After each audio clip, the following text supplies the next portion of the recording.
Hi, I'm Ethan Danahy from the Tufts University Center for Engineering, Education, and Outreach, and we just finished a one-day activity about Mission to Mars, where we had 10 kids in this room from ages 8 to 16, building, designing, making a first mission to the barren planet of Mars, the first human contact.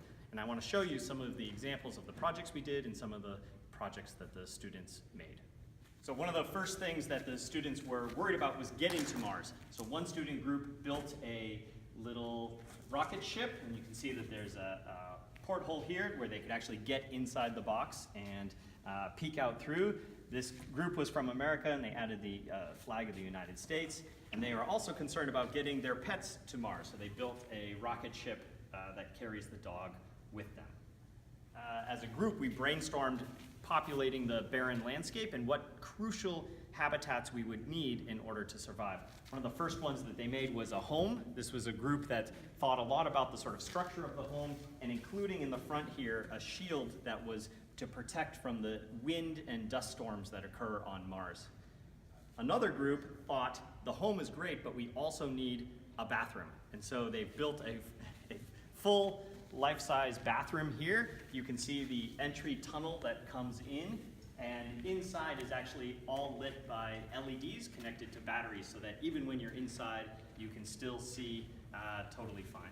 While a lot of the students engaged in hands-on making projects, some of the students actually didn't make something physical, but actually engaged in a discussion around the political structure of what this new country would be. They started discussing how many people should govern, what the different roles would be. Another conversation that emerged from that was around currency. And you can actually see here a sign that says one, and then their currency, which I'm not sure what they call, but one piece of currency for use. So this bathroom actually has a cost every time that you need to go and use it. And they had little paper currency that they actually created as part of this new settlement on Mars.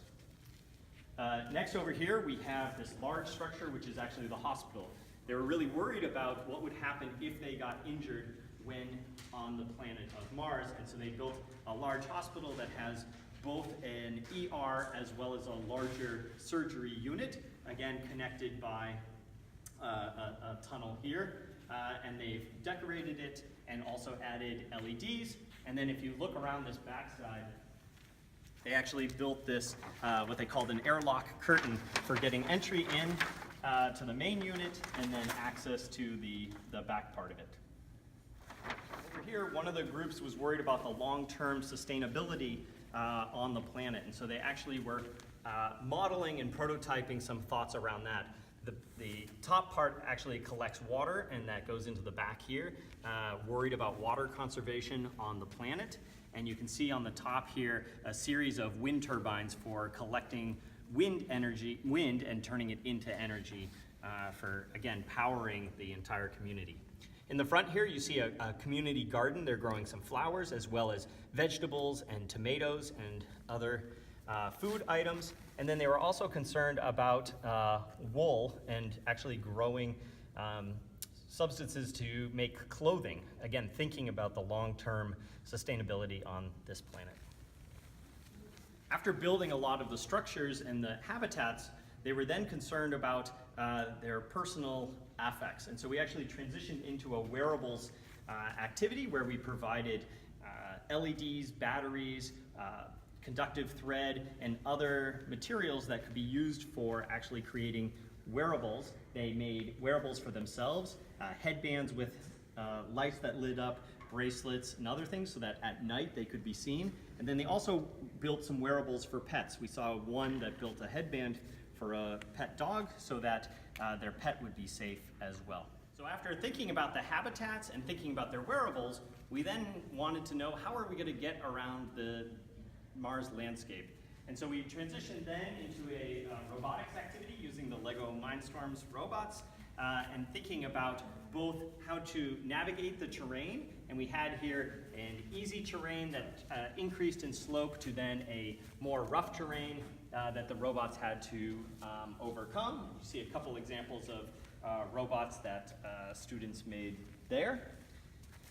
and then also gave them a challenge of thinking about a sensor-based activity, for instance, planting a flag on our newly found land. So not only designing the flag, but then also having a robot that would go and actually plant that flag out on the surface of the planet.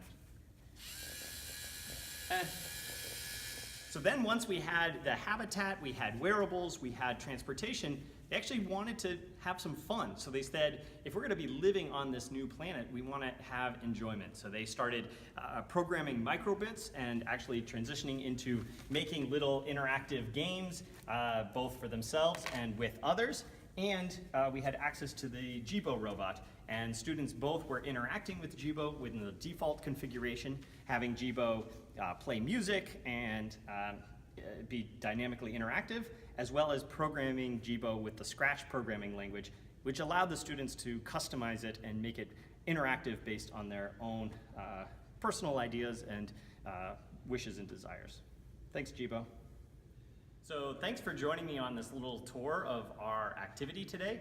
In addition to all of the hands-on design, making, and creation and play acting that the students did, we also had a visit by a NASA expert who came in and talked about his experiences designing and overseeing space exploration, as well as talking about what the future looks like for actually getting to Mars.